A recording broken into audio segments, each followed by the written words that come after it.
Hello friends, मैं हूं Rishabh Kapoor websofttutorials.com से। इस ट्यूटोरियल में फ्रेंड्स मैं आपको बूटस्ट्रैप का ग्रिड सिस्टम समझाऊंगा कि मींस बूटस्ट्रैप में रिस्पॉन्सिव लेआउट्स कैसे वर्क करती हैं। मींस अलग अलग डिजिटल डिवाइसेस में आप ग्रिड सिस्टम को कैसे कंट्रोल कर सकते हैं। तो चलिए फ्रेंड्स, अब हम स्टार्ट करते हैं। तो सबसे पहले फ्रेंड्स हम एक क्लास यूज करेंगे, कंटेनर। फ्रेंड्स मैं आपको बताना चाहता हूँ कि बूटस्ट्रैप में इनबिल्ट क्लासेस होती हैं जिसके थ्रू हम अपनी वेबसाइट काफ़ी इजीली बना सकते हैं। मींस चाहे हम एक रिस्पॉन्सिव लेआउट बना रहे हैं, चाहे हम एक बटन यूज़ कर रहे हैं, चाहे हम कुछ पॉपअप लगा रहे हैं, तो इसमें इनबिल्ट क्लासेस होती हैं जिसको हम यूज़ कर सकते हैं। और आने वाले वीडियोस में हम बाकी क्लासेस के साथ वर्क करेंगे और मैं आपको ये भी बताऊंगा कि कैसे आप खुद की क्लासेस बना सकते हैं बूटस्ट्रैप में और एग्जिस्टिंग क्लासेस को कैसे आप ओवरराइड कर सकते हैं। तो चलिए फ्रेंड्स स्टार्ट करते हैं। तो सबसे पहले यहाँ पे मैंने लिखा है कंटेनर। मैं यहाँ पे बना लेता हूँ डिव क्लास कंटेनर और इसको मैं कमेंट आउट कर देता हूँ ताकि मेरे को पता लगता रहे मैंने कंटेनर का कहाँ पे एंड किया था। कमेंट आउट सिर्फ ये होता है कि आपको पता लग जाता है। मीन्स एक प्रोफेशनल वे है बनाने का वेबसाइट कि आप कमेंट आउट जरूर करें। अदरवाइज अगर आप काफ़ी सारे डिव्स यूज़ करेंगे तो आपको पता ही नहीं लगेगा किस डिव को आपने कहाँ पे बंद किया था। अब मैं ब्राउज़र में जाता हूँ, मैं रिफ्रेश करता हूँ तो अभी कुछ भी नहीं होगा। तो सबसे मैं यहाँ पे क्या करता हूँ, मैं यहाँ पे एक स्टाइलिंग देता हूँ, इनलाइन स्टाइलिंग, सिर्फ ग्रिड सिस्टम को समझने के लिए। मैं यहाँ पे लिखता हूँ बॉर्डर 1 पिक्सल सॉलिड।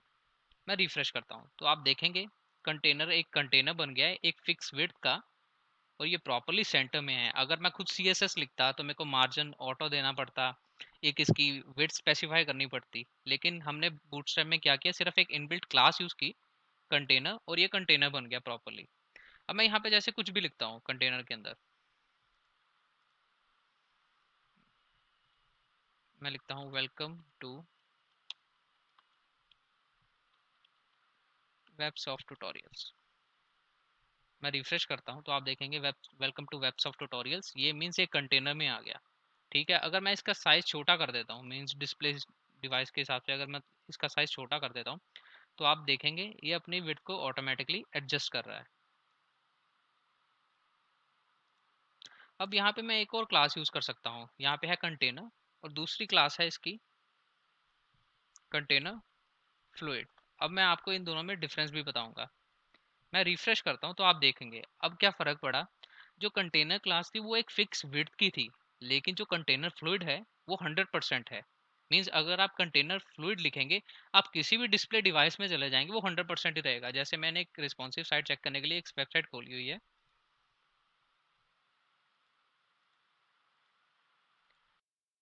मैं यहाँ पे URL को कॉपी करता हूँ अपनी वेबसाइट के।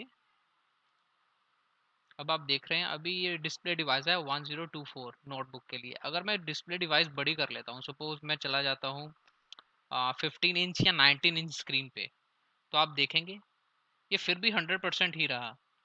अगर मैं इसकी जगह कंटेनर यूज़ करता हूँ फ्लूइड को हटा के, मीन्स तो मैं इसको रिफ्रेश करता हूँ तो आप देखेंगे अब हमने कंटेनर यूज़ किया तो ये एक फिक्स विड्थ में आ गया। ठीक है, अगर हम इसकी जगह कंटेनर फ्लूइड यूज़ करते हैं वो 100% में होता है। ये आपकी वेबसाइट की रिक्वायरमेंट पे डिपेंड करता है। अगर तो आप बॉक्स लेआउट बनाना चाहते हो तो आप कंटेनर यूज़ करोगे, अगर आप 100% width means full width website बनाना चाहते हो तो आप कंटेनर फ्लूइड यूज़ करोगे। मीन्स बॉक्स लेआउट के लिए कंटेनर और फुल विड्थ के लिए कंटेनर फ्लूइड।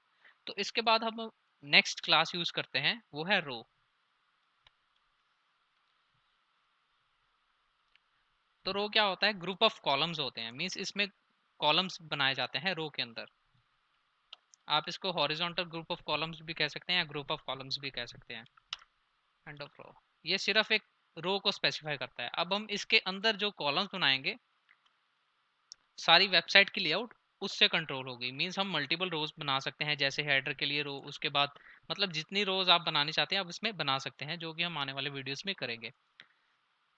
तो सबसे पहले मैं आपको बताता हूँ कि आप कॉलम कैसे बना सकते हैं। और कॉलम बनाने का सिंटेक्स है div class equal to col means column hyphen sm means small size hyphen 1 means one column। Friends sm के बारे में आपको मैं बाद में इस ट्यूटोरियल में बताऊंगा। तो उसके बाद मैं इस div को क्लोज कर देता हूँ और यहाँ पे मैं 1 लिखता हूँ। मैं ब्राउजर में जाता हूँ, मैं रिफ्रेश करता हूँ तो आप देखेंगे 1 है यहाँ पे। फ्रेंड्स ये है 1 कॉलम।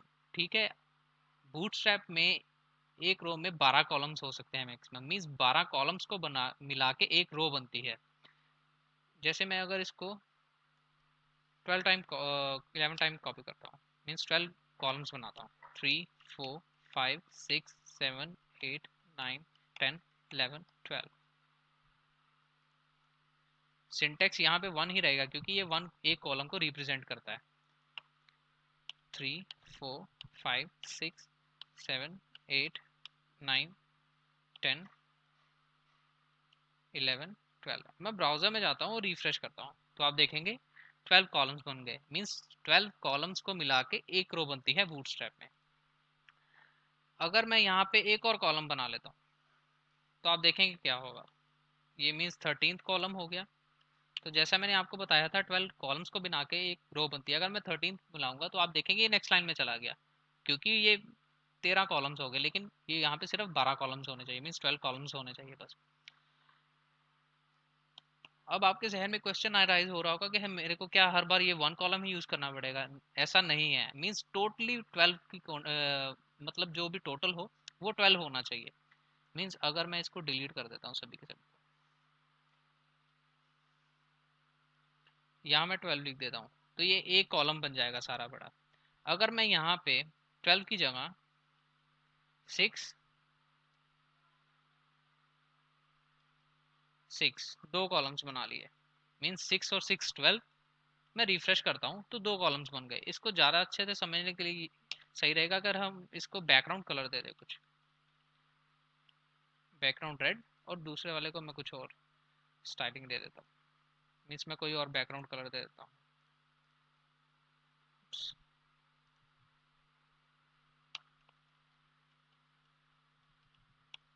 मैं यहाँ पे ग्रीन दे देता हूँ, आप कोई भी कलर दे सकते हैं। मैं रिफ्रेश करता हूँ तो आप देखेंगे ये 6 कॉलम्स ये हो गए, मीन्स 6 कॉलम्स ये हो गए, 6 कॉलम्स ये हो गए, मीन्स हमने कॉलम का साइज 6 दिया। अगर मैं यहाँ पे कर देता हूँ 8 4, मीन्स पहले कॉलम का साइज हो गया 8 और दूसरे कॉलम का साइज हो गया 4, मीन्स टोटल 12 होना चाहिए। इसी तरह से अगर आप चेंज करना चाहें तो यहाँ पे इसको 2 दे सकते हैं और यहाँ पे इसको 10 दे सकते हैं।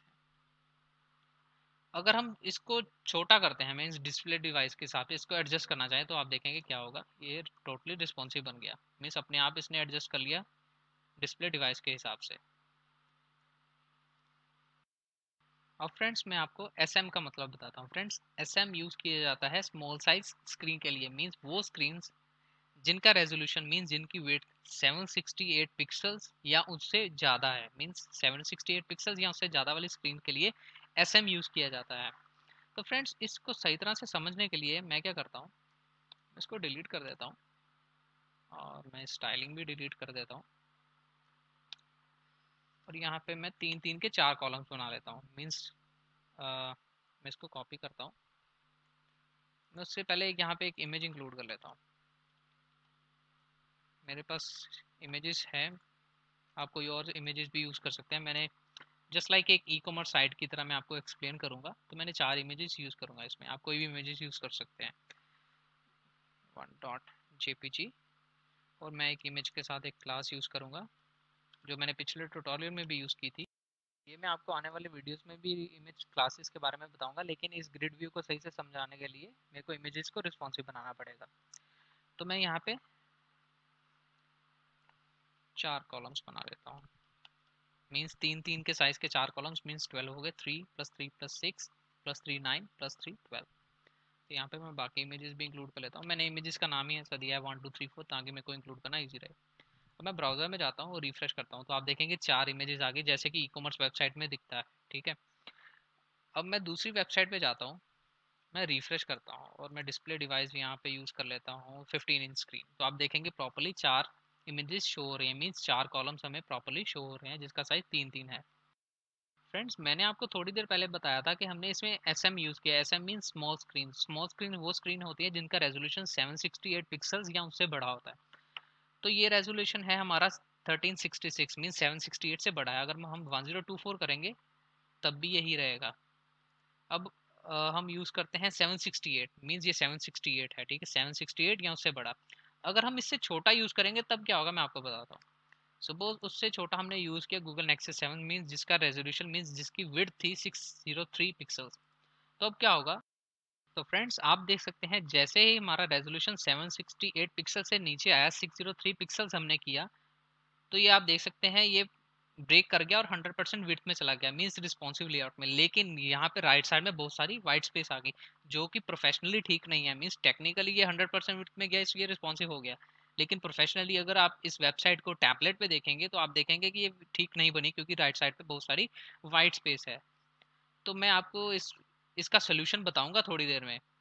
तो आप देख सकते हैं एसएम का मतलब यही था कि 768 पिक्सल्स या उससे ज़्यादा स्क्रीन के लिए ये कॉलम्स में रहेगा। जैसे ही 768 पिक्सल से आप ये नीचे आएगा तो ये 100% विड्थ में चला जाएगा। तो नेक्स्ट वीडियो में फ्रेंड्स मैं आपको इसका सोल्यूशन बताऊंगा कि कैसे आप ग्रिड को प्रॉपरली कंट्रोल कर सकते हैं ताकि ऐसी प्रॉब्लम्स ना आए जैसे वाइट स्क्रीन यहाँ पे शो हो रही है। तो मीन्स ये दिखने में काफ़ी अनप्रोफेशनल लग रही है। तो मैं नेक्स्ट ट्यूटोरियल में आपको बताता हूँ कि कैसे आप इस प्रॉब्लम को सॉल्व कर सकते हैं, मीन्स कैसे हम ग्रिड को प्रॉपरली कंट्रोल कर सकते हैं रिस्पॉन्सिव वेबसाइट बनाने के लिए बूटस्ट्रैप के थ्रू। तो चलिए फ्रेंड्स, अगर आपके जहन में अभी भी कोई क्वेश्चन अराइज हो रहा है, आप वीडियो के नीचे कमेंट कर सकते हैं। मेरे चैनल को सब्सक्राइब करना ना भूलें ताकि आपको मेरे वीडियोस के बारे में रीसेंट अपडेट्स मिलते रहें। हम नेक्स्ट ट्यूटोरियल में मिलते हैं।